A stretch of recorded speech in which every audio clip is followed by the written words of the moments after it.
There's some shit needs to come out of here. That's junk. That's Let me see that book again, Mike. Looking into a good page here. 1920s refrigerator.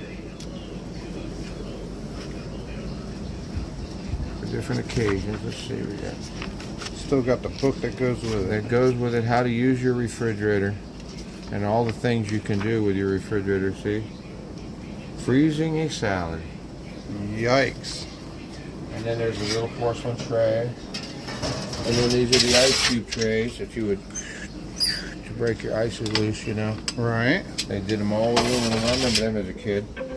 And the original, well, it's broke. Someone broke it, I guess. Yep, it's been broke. But that was the original butter dish that went in your fridge. I could super glue that. Yeah. Close it up.